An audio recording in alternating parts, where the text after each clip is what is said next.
Mas Danang, saya ke Anda sekarang. Tadi alasannya masalah harga, lebih murah membeli pakaian bekas impor ketimbang industri tekstil di negeri sendiri. Ada komentar Pakaian nggak tuh? bekas atau limbah buangan lah Pak, Nah itu, kasarnya gitu. gimana tuh Mas Danang?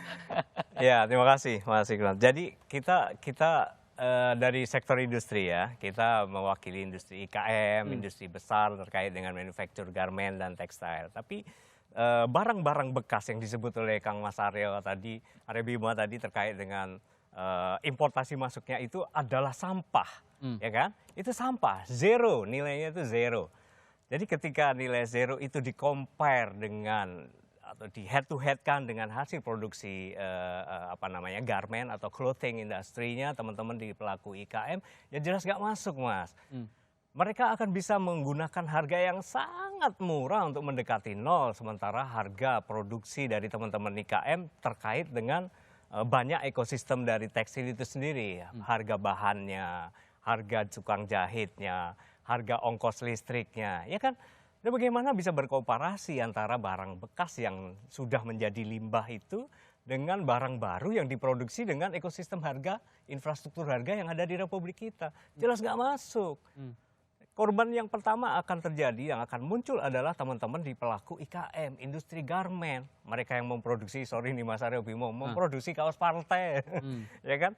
Mereka yang memproduksi hijab, memproduksi gamis, memproduksi baju-baju kaos untuk keperluan sehari-hari, baju-baju yang Bapak bisa lihat di mall dan di pasar-pasar. Itu kan komparasinya, head to headnya ke situ Mas.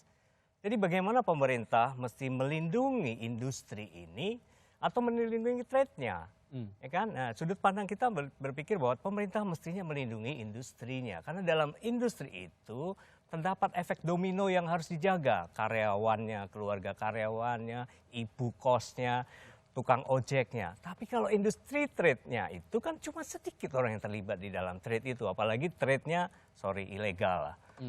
Atau trade-nya ya memasukkan sampah ke Republik kita. Dan bagaimana itu bisa membantu ekosistem ekonomi kita bisa tumbuh. Sehingga kalau dikatakan bahwa thrifting ini mengancam industri tekstil dalam negeri? Yes, tekstil dalam negeri itu pasti terpengaruh. Gini logikanya, kalau teman-teman kita produsen IKM, ya produsen garment yang di level IKM, mereka tidak bisa berkompetisi, mereka akan mati, ya kan?